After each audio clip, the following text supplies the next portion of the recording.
미국의 추수감사절은 해마다 11월 네 번째 목요일입니다. 목요일로 따지면 네 번째예요. 그래서 올해는 11월 23일이었어요. 미국 날짜로 그렇죠. 우리나라로는 11월 24일쯤 되겠죠. 추수감사절의 역사를 살펴보면 1620년 소위 메이플러를 탄 100여 명의 사람들이 매사추세츠의 플리모스에 도착한 것을 기점으로 삼고 있는데요. 당시 사람들을 가리켜서 우리는 흔히 필그럼 파더스라고 소위 순례자라고 부릅니다. 이들은 당시 영국 성공의 핍박을 피해서 신앙의 자유를 찾아 이주한 청교도들인데요. 당시 그들은 종교의 자유를 위해서 신대륙에 왔지만 질병과 굶주림 이러한 것으로 여러 사람이 목숨을 잃게 되었고, 주변에 있는 인디언들의 도움을 통해서 그들이 이제 결국 옥수수와 이런 다른 작물들을 주고 이걸 재배하는 법을 가르쳐 주었고, 그 다음에 많은 수확을 얻게 되자 인디언들을 초청하고 이렇게 칠면조를 잡고, 그래서 하나님 앞에 감사의 예배를 드린 게 추수감사절이고, 그 인디언들을 초청해서 나눠주었기 때문에 대신관계뿐만 아니라 대인관계의 나눔도 있는 게 추수감사절의 유래입니다. 때문에 미국의 추수감사절은 먼저는 하나님께 대한 지금까지 걸어온 거에 대한 감사를 했고, 그리고 자기의 삶의 주변에 사람들을 되돌아보는 그런 계기가 되었음을 알 수 있습니다. 참고로 혹자는 이러한 미국은 북미의 대륙은 이런 신앙을 찾아서 신앙의 참 자유를 쫓아서 찾아간 사람들이 개척한 곳이기 때문에 지금의 풍요에 이르렀다 이렇게 주장하는 분도 있고요. 반대로 남미의 경우는 황금을 쫓아서 황금을 발견하기 위해서 쫓아간 사람들이었기 때문에 그 결과 황금보다는 오히려 풍요보다는 더 어려움을 겪게 되었다라고 하는 지적의 평가도 있는 것이 사실입니다. 사랑하는 여러분, 오늘 여러분의 삶은 어떤 방향성을 가지고 살아가시고 있습니까? 나의 삶은 결국 나의 삶의 방향성을 쫓아가다 보니까 내가 추구하는 삶의 방향에는 참된 행복이 있느냐? 오늘 말씀을 축제의 비결이라는 제목을 정했는데, 참된 축제의 삶은 있느냐라고 하는 질문입니다.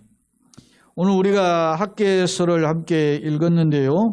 이 학개서는 이스라엘이 바벨론에서 포로에서 해방된 지 약 18년여간이 흐르는 18년 정도가 흐른 시점에 주어진 말씀입니다.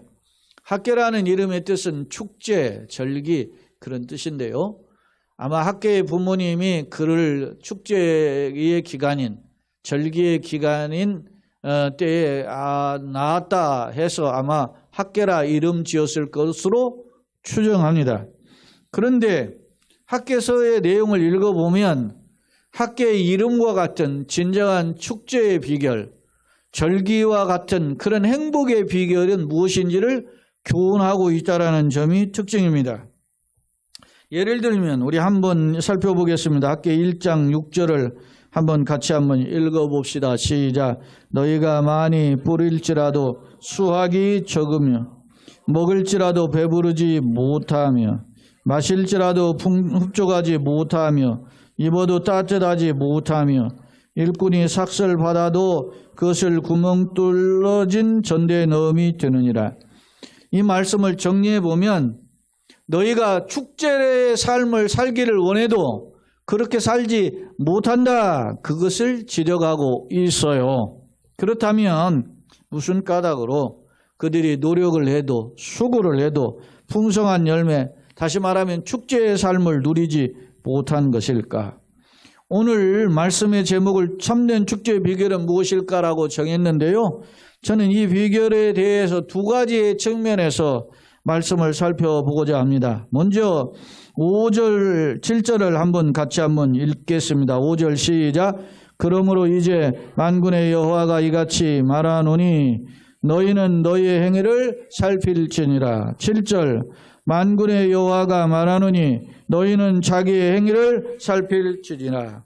아멘. 오늘 말씀에 보면 우리가 참된 축제, 참된 행복의 비결을 누리지 못하는 까닭을 먼저 자신의 행위를 돌아봄을 통해서 그 축제의 비결을 깨달아야 된다는 것을 말씀하고 있습니다.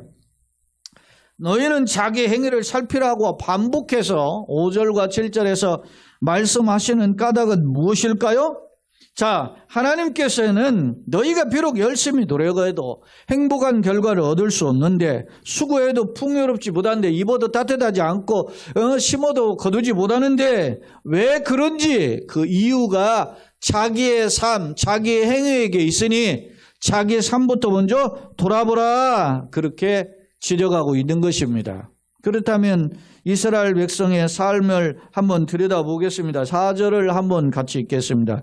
시작. 이 성전이 황폐하였거늘 너희가 이때에 판벽한 집에 거주하는 것이 옳으냐라고 묻습니다. 자, 하나님의 성전은 황폐해져 있는데 너희는 판벽이라고 하는 셰프님이라고 하는 이 단어가 뭐냐면 지붕이 갖춰진 건물, 그런 거예요. 딱딱하고 이렇게 딱딱한 판자로 지어진 건물, 이런 겁니다. 그러니까 지금 판자로 지어진 집이 어떻게 별 대수겠어요? 오늘날 우리는 더 좋은 집에 사니까. 그러나 생각해 보세요. 지금부터 2500년 전에 주어진 말씀인데, 이때 당시에 딱딱한 건물로 판자로 지붕을 치어 있는 집으로 살고 있는 집은 다른 사람들 천막으로 지어진 집보다 훨씬 훌륭했단 말이에요. 그런 집에 살고 있는 것이 옳으냐 물어봐요. 그러면서 당시 하나님의 성전은 다 무너져 있는 상태에 있었단 말이에요. 그런 것과 대조적으로 너는 하나님의 성전 다 무너졌는데 너는 너 집 잘 짓고 잘 먹고 잘 사는 그것이 진정한 축복이냐 축제냐라고 물어보는 것입니다. 그렇다면 사랑하는 여러분, 생각해 보세요. 자신이 집을 잘 짓고 자신의 집을 이렇게 아름답게 꾸미고 사는 것이 잘못된 일은 아니잖아요. 그러나 오늘 하나님은 자신의 집을 열심히 세운 삶을 책망하는 것이 아니라 하나님의 집이 무너진 것을 방치하고 있는 삶에 대한 지적임을 엿볼 수 있어요. 당시 이스라엘 백성들이 앞서 전제했죠. 학개가 말씀을 선포할 시점이 언젠가를 제가 이야기했죠. 언제라 그랬습니까? 이스라엘이 바벨론의 포로에서 귀환한 지 18년 정도가 흐른 시점이라 그랬어요. 그러면 이스라엘 백성들이 바벨론에서 포로에서 귀환한 목적이 있던 거죠. 여러분, 바벨론에서 포로에서 돌아올 때 약 한 5만여 명이, 약 4만 9천 명이 조금 안 되는 숫자가 돌아왔는데, 돌아올 때의 목적이 있어요. 자, 그냥 돌아오지 않았어요. 자, 에스라 1장을 보면, 에스라 1장 1절로 3절에 성경에 이제 우리 말씀, 이게 이제 역대하 마지막 36장에 이어지는 말씀이에요. 그래서 1장 1절로 3절은 역대하 마지막 장의 내용하고 같아요. 한번 읽어봅시다. 바사왕 고레스 원년에 여호와께서 예레미야 입을 통하여 하신 말씀을 이루게 하시려고 바사왕 고레스의 마음을 감동시키심에 그가 온 나라에 공포도 하고 조서도 내려 이르되, 1절에는 이렇게 표현하고 있어요. 자, 바사는 페르시아를 가리켜요. 페르시아 왕 원년에 이 페르시아 왕 원년이라는 말은 그 전년도에 이 페르시아 왕 이 고레스가 바벨론 제국을 완전 멸망시켜요. 그 전년에. 그러니까 기원전 539년에 멸망시키고 그 다음 해를 원년이라고 부르는 거예요. 이게 기원전 538년인데 이때에 이 페르시아의 황제 고레스가 조서를 내려요. 칙령을 내리는 겁니다. 뭐라고 내리느냐? 이르되, 뭐라고 보세요. 2절 3절 읽어봅시다. 바사왕 고레스는 말하느니 하늘의 하나님 여호와께서 세상 모든 나라를 내게 주셨고 나에게 명령하사 유다 예루살렘 성전을 건축하라 하셨나니 이스라엘 하나님은 참 신이라 너희 중에 그의 백성된 자는 다 유다 예루살렘으로 올라가서 이스라엘의 하나님 여호와의 성전을 건축하라. 그는 예루살렘에 계신 하나님이시라. 할렐루야. 아니 페르시아의 황제가 자기가 딱 황제가 되고 그 전에 자기가 물리쳤던 멸망시켰던 나라가 어떤 나라예요? 바벨론. 근데 그 바벨론에서 이미 70년 전에 끌려온 이스라엘의 노예들, 포로들을 해방시켜주면서 야 너네네 나라 돌아가. 그러면서 니네 나라에 돌아가서 너희들이 섬겼던 하나님의 성전을 건축하라. 그렇게 하고 보내준 거예요. 그걸 칙령으로 조서로서 그 황제가 선포한 거 말입니다. 이게 놀라운 일이죠. 이게 가능한 일입니까? 이게 놀라운 일인데 이 일이 여기의 내용을 우리가 읽어보면 하나님에 대해서 뭐라고 표현하냐면은 2절에 바산 고레스가 말하느니 하늘의 하나님이라고 표현하고 있어요. 그는 뭐라고 그랬어요? 3절에는 서두에 참 하나님은 참 신이라 이렇게 표현하고 있고 그 여호와 하나님의 성전을 건축하라 이렇게. 이 놀라운 일이죠. 이 고레스라는 사람이 어떻게 이런 표현을 했는지 그게 궁금하죠? 참고로 보세요. 이 고레스에 대한 이야기를 하나님이 선지자 이사야를 통해서 예언한 적이 있어요. 그게 이사야 45장에 있어요. 한번 봅시다. 이사야 45장 1절. 이사야 45장 1절에 한번 봅시다. 여호와께서 그의 기름 부음을 받은 누구에게?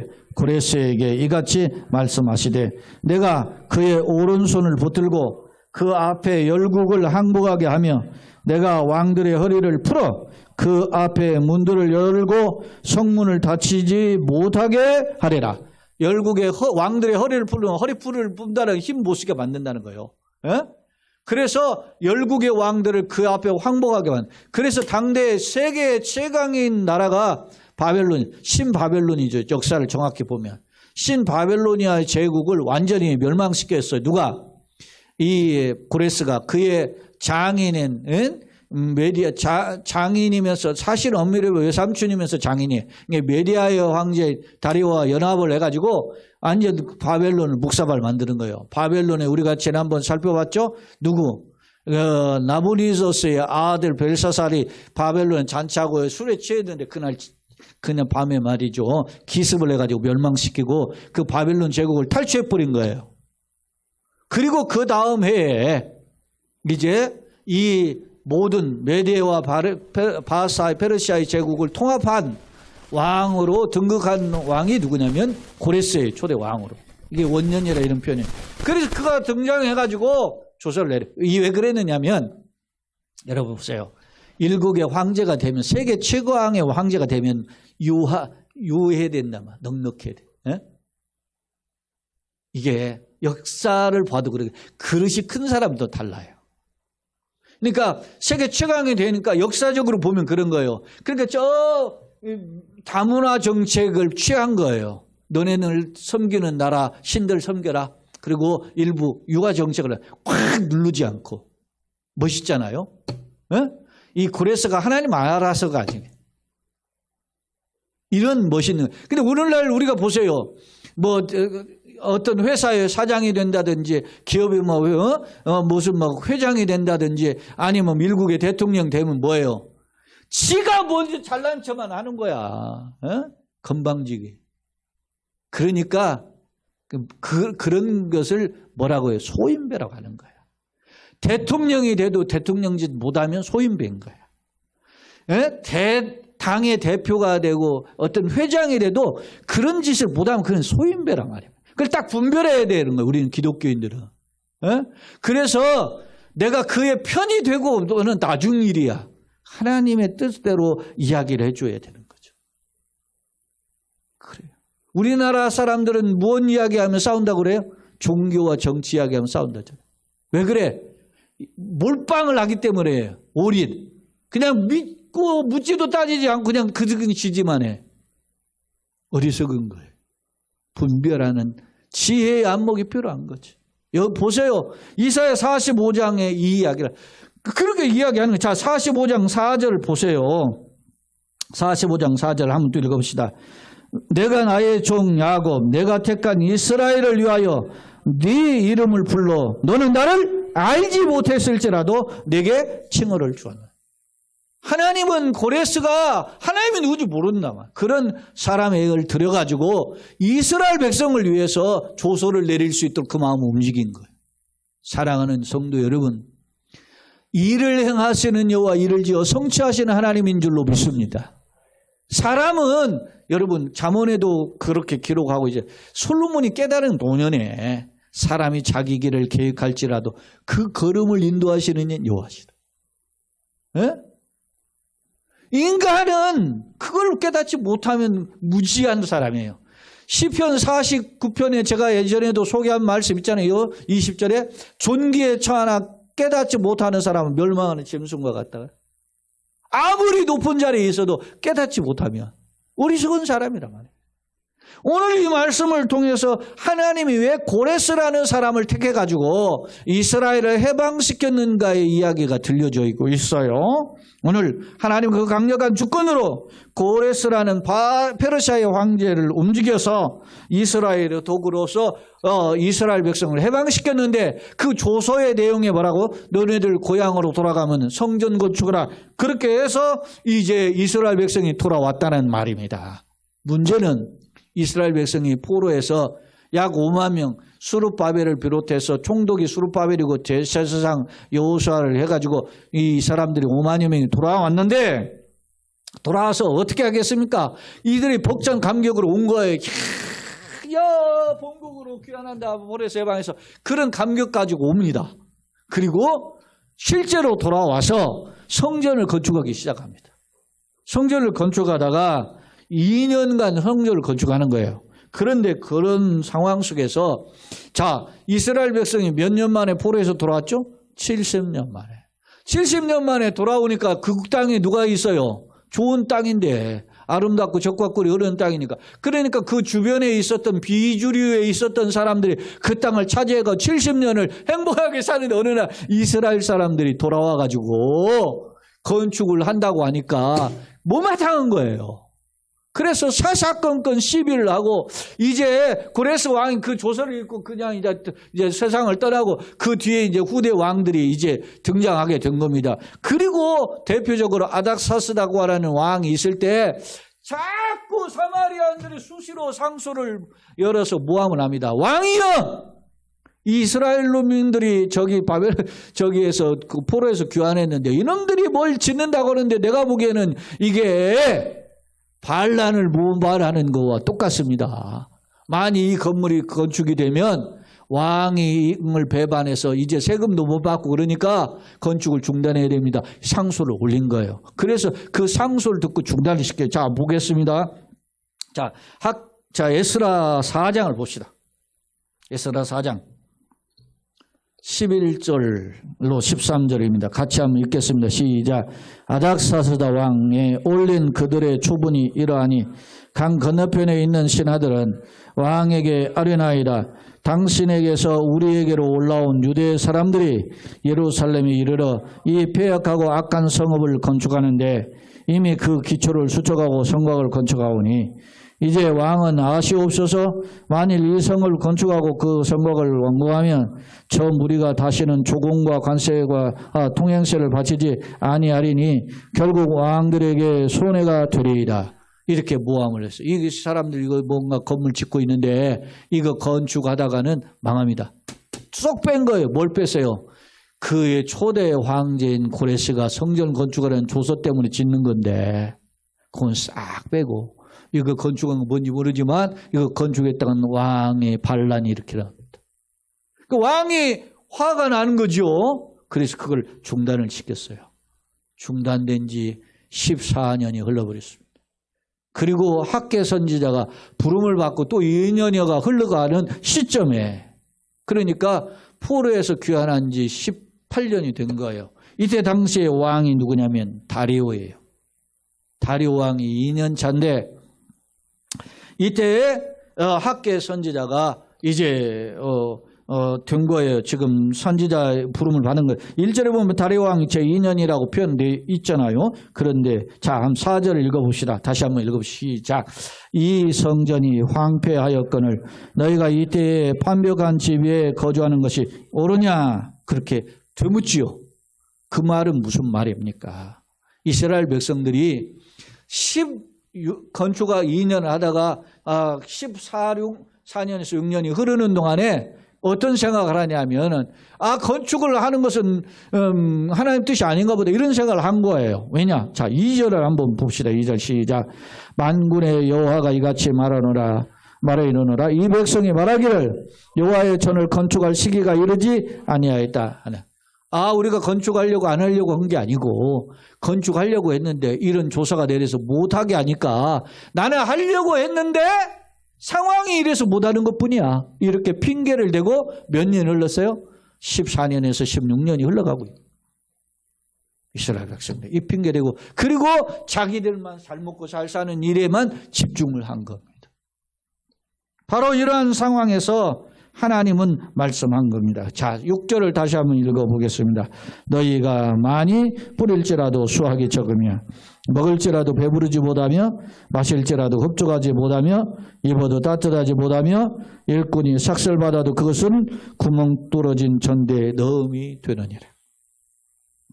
너희가 사실은 세상의 원칙이 뭡니까? 콩 심은 데 콩 나가고 팥 심은 데 팥 나는 거예요. 종두둑대. 사람이 심은 대로 거두는 거예요. 그런데 그렇게 심었는데도 거두지 못하는 까닭은 뭐냐? 앞서 자기의 행위를 살펴보면 하나님의 일은 뒷전에 놓고 자기의 삶만 추구했던 삶에 대한 이야기입니다. 물론 그들이 처음부터 하나님의 일을 제쳐놓은 게 아니에요. 하려고 했는데 상황이 여의치 않아서 휘방받고 방해받고 그래서 황제가 여전히 지배 아래 있잖아요. 바벨론에서 포로에서 해방이 됐지만 페르시아의 지배 아래 있으니까 영향 아래 있으니까 그 눈치를 보다가 결국 못한 것이라 말입니다. 사랑하는 성도 여러분, 오늘 우리가 열심히 수고하고 애를 쓰는데도 잘 안 되는 일은 없습니까? 열심히 노력해도 자신의 수고와는 달리 결과가 초라하지는 않느냐 말입니다. 그렇다면 그것은 자신의 노력과 실력으로만 인생을 결정지으려는 생각이 앞서지 않았는가를 되돌아볼 필요가 있습니다. 때로는 우리가 학업을 열심히 해도 때로는 생업에 열심히 돈벌이를 해도 신통치 않을 때가 있습니다. 내가 노력했는데도 안 될 때가 있습니다. 그러면 자기 점검이 필요한 겁니다. 하나님, 내가 건강의 문제도 마찬가지예요. 내가 뭐가 문제인지 돌아보게 하여 주시옵소서. 오늘 만사를 제쳐놓고 하나님을 우선순위에서 제쳐놓은 그러한 자신의 마음대로 산 삶에 대해서 하나님은 자기 점검을 촉구하고 있는 것입니다. 당자가요, 아버지를 떠나서 내 마음대로 내 생각대로 살면 행복할 줄 알았습니다. 실제 그렇게 어느 정도는 행복했어요. 자기가 쾌락을 추구하고 마음껏 자기중심적으로 살았습니다. 하지만 그의 삶의 결과는 어떻습니까? 찾아온 것은 고난과 역경이었습니다. 친구들도 떠났습니다. 그래서 뒤늦게 내 삶의 행복이 무엇인가를 돌아보니 아버지 품 안에 있는 것이 최고의 행복이었음을 깨닫게 되었습니다. 그래서 그는 모든 걸 제쳐놓고 아버지께로 돌아갔음을 성경은 기록하고 있죠. 왜냐? 행복의 근원이 아버지께 있다라는 사실을 깨달았기 때문입니다. 사랑하는 성도 여러분, 오늘 나의 삶을 점검하는 그런 지혜가 있기를 예수님의 이름으로 축원합니다. 행복의 근원은 내가 열심히 노력해도 안 될 수 있는데, 그런데 그때 내 자신을 돌아보아 나의 삶의 행복의 근원이 하나님께 있음을 기억하고 돌아보는 점검의 시간을 갖는 연말을 정산하는 한 해가 되기를 예수님의 이름으로 축원합니다. 그렇다면 무엇을 해야 되는가? 자기를 돌아보았다면 무엇을 해야 될까요? 자, 7절, 8절을 한번 같이 읽어봅시다. 시작. 만군의 여호와가 말하노라. 너희는 자기의 행위를 살필지라. 그러면서 8절, 너희는 산에 올라가서 나무를 가져다가 성전을 건축하라. 그리하면 내가 그것으로 말미암아 기뻐하고 또 영광을 얻으리라. 여호와가 말하였네. 여러분, 아무리 바빠도 하나님 앞에 말씀을 가지고 기도하고 시작하시고 하나님을 붙잡고 일과를 시작하시기를 예수님의 이름으로 축원합니다. 그것이 하나님의 복의 통로라는 거예요. 아무리 여러분, 이 주일이 세상은 주말에 해당이 돼요. 그죠? 월, 화, 수, 목, 금, 토, 일이잖아요. 주말이에요. 원래 옛날 율법의 개념은 일요일은 안식일의 개념에서 제외됐죠. 근데 사실은 우리는 일요일은 어떤 개념이에요? 주일의 첫날이에요. 주일 첫날이에요. 매 주일 첫날이라고 성경은 기록하고 있어요. 세상의 개념은 주말이야. 토요일 주말은 주말 쉬는 날이잖아요. 그러나 성경의 개념은 주일은 어떻게 해요? 한 주의 시작이에요. 내가 한 주의 시작을 예배로 시작한다. 하나님과의 관계에서 시작한다. 매우 중요합니다. 오늘 하나님은 말씀하십니다. 너희가 자기 행위를 살피라 그래서 너희는 산에 올라가서 나무를 가져다가 성전, 너희 집을 완벽한 나무집으로 지었던 것처럼 산에 올라가 가지고 너희의 수고를 다하여서 먼저 하나님을 섬겨라. 왜? 하나님의 세상 형편 그대로 해서 어쩔 수 없다고 내변개치고 16여 년에 흐르는 그런 시간을 흐른 것으로만 핑계대지 말고 하나님 앞에서의 우선순위가 무엇인지를 돌아보라 라고 지적하고 있습니다. 자, 9절로 11절 한번 읽어볼까요? 너희가 많은 것을 보여 받았으나 도리어 적었고 너희가 그것을 집으로 가져갔으나 내가 풀어버렸느니라.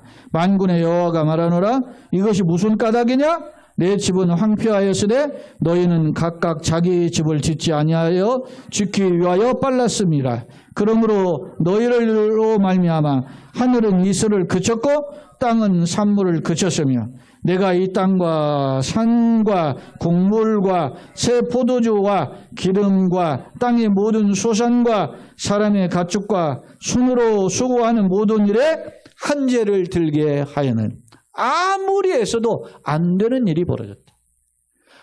이 말은 무슨 말이에요? 이방인들에게 한 말씀이 아니라 하나님의 백성들에게. 어떤 경우에 보면은 우리가 예수를 열심히 믿는데도 안 되는 경우 돌아보게. 사실은 그런 것을 통해서 하나님은 주님께 더 가까이 가는 길을 열어주셨음을 엿볼 수 있습니다.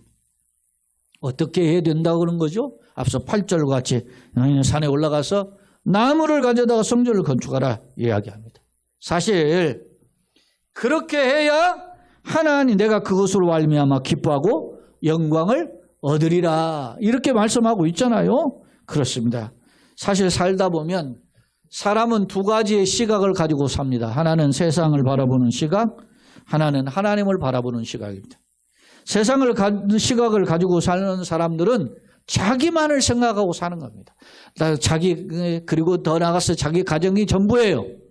그런데 하나님의 시각을 가지고 사는 사람은 자기 열심에 앞서 하나님 앞에서의 시각을 갖고 살고자 하는 겁니다.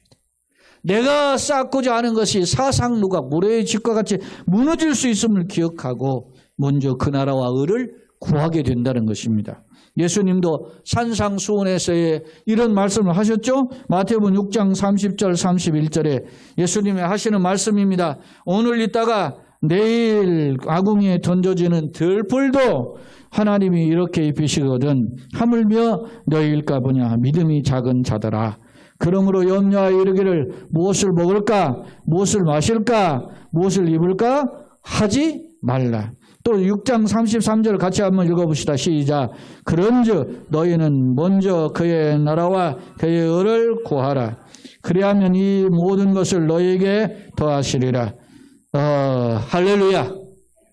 사랑하는 성도 여러분, 하나님은 먼저 주님을 찾는 자를 그의 삶까지 책임져 주실 것을 약속하고 계십니다.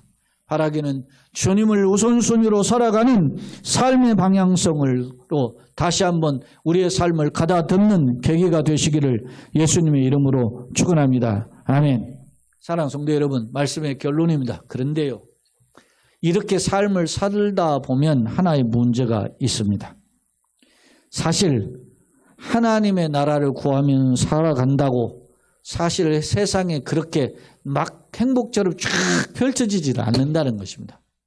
여러분, 주님 뜻대로 살면 행복해지면 누구나 다 그렇게 살죠. 그런데 헷갈리게 세상이 우리의 삶의 걸음보면 헷갈리게 만들어 놨다는 거예요. 왜 이런 일이 벌어질까요? 왜 그렇다고 봅니까? 네? 하나님은 그렇게 찾으면 행복해질 것을, 축제의 삶이 될 것을 말씀하는데 왜 우리가 그렇게 사는데도 안 되느냐 이거야. 아니 목사님 뭐 그렇게 사는데도 별로 별 볼 일 없던데요. 이런 이야기를 왜 하느냐 이거예요. 우리가 요한계시록 요즘 살피고 있죠. 요한계시록에 보면 천상에서 반란을 일으킨 천사가 누굽니까? 루시퍼 아닙니까? 그게 사탄이라면 사탄. 사탄이 이런 하나님 반란을 일으키자 하나님의 군대에 천사의 무리에 쫓겨나게 된 거예요. 쫓겨나니까 이 사탄이 어떻게 합니까? 자기 때가 얼마 남지 못한 것을 알고 땅에 와서 발악을 하는 거예요. 발악을. 그렇게 해서 할 수만 있으면 어떻게 되는지 하나님을 믿는 자들을 어떻게 해요? 물어뜯고 우는 사자처럼 물어뜯고 회방하고 넘어지게 만든다. 그러니까 오늘 우리가 이 땅을 살고 있는 시대는 뭡니까? 사탄이 왕노릇하는 시대 아닙니까? 하나님과 사이의 공중권세를 잡고 그 자기에게 굴복시키는 그런 폐역한 짓을 하고 있는 시대가 지금 우리가 살고 있는 이 말세의 시대란 말이에요. 그러니까 사람들이 헷갈리는 겁니다. 하나님을 믿는 사람은 고난을 당하고 오히려 권모술수하고 남의 등치는 사람이 잘 되는 시대에 우리가 사니까 헷갈려하는 거예요. 그래서 사람들은 생각합니다. 하나님 계시는 거 맞아? 하나님 계시다면 왜 이렇게 예수를 믿는데 이런 모양으로 살아? 이렇게 의심이 되고 마음이 흔들리게 되는 것입니다. 때문에 사람들은 하나님이 없는 거 아니야? 그거 인간이 만들어낸 술수에 불과해 하면서 하나님과 멀어지는 경향이 왕왕 있습니다. 왜? 눈에 보이는 것에 내 마음을 빼앗기고 살기 때문에. 그래서 믿음이 있는 사람도 흔들리고 믿음이 아예 없는 사람은 갈짓자를 하고 어린아이들은 부모 따라서 교회 오다가 이제 자기 생각에 강해지면 교회를 떠나고 자기 마음대로 사는 거예요. 교회에 와서 예수를 잘 믿고 오늘 학교에서의 말씀처럼 형통해지는 일이 막 열리면 누가 안 믿겠어요. 이렇게 헷갈리게 만드는 시대에 우리가 살고 있습니다. 자, 한번 보세요. 우리가 말라기 3장에 보면 학계 다음에 있는 성경인데 말라기 3장에 보면은 사실 제가 이게 우리가 제공하는 말씀은 9절 10절인데 말라기 3장 8절부터 제가 한번 읽겠습니다. 8절을 읽고 9절 10절을 같이 읽겠습니다. 자, 사람이 어찌 하나님의 것을 도적질하느냐. 그러나 너희는 나의 것을 도둑질하고 말하기를 우리가 어떻게 주의 것을 도둑질하였나이까 하는도다. 이는 그 11조와 봉헌물이라. 9절 10절 합시다. 너희 곧 온 나라가 나의 것을 도둑질하였으므로 너희가 저주를 받았느니라. 만군의 여호와가 이르노라. 너희의 온전한 11조를 창고에 들여 나의 집의 양식에 있게 하고 그것으로 나를 시험하여 내 하나님 하늘문을 열고 너희에게 복을 쌓는 것이 없도록 붙지 아니하는가 보라. 자, 사람들이 뭐라고 하냐면 13절 우리가 제공하지는 않지만 보시면 이렇게 있어요.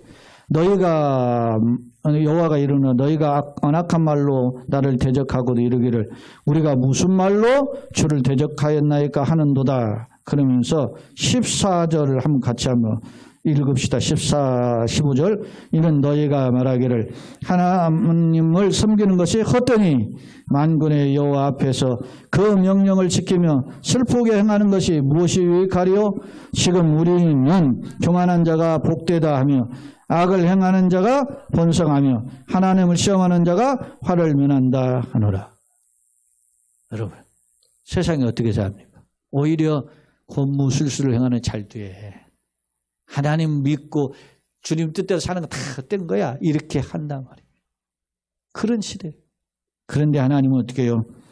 우리가 읽지는 않지만 16절로 18절이 하나님의 최고의 약속이에요. 여러분 이 3장 16절부터 마지막 4장 6절까지 이어지는 말씀이 마지막 시대를 살아가는 사람들에 대한 최고의 약속이란 말입니다.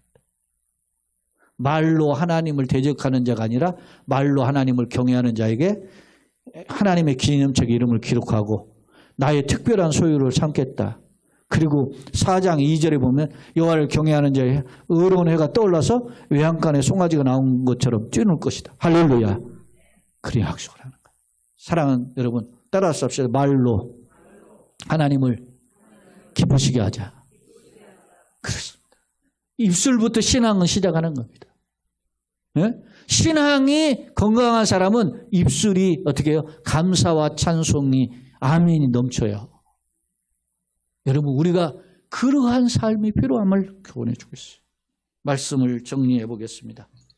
성경의 역사를 보면 예를 들어서 에녹이나 노아나 아브라함이나 모세나 베드로나 바울이나 여러분 다 고난의 터널을 겪었어요.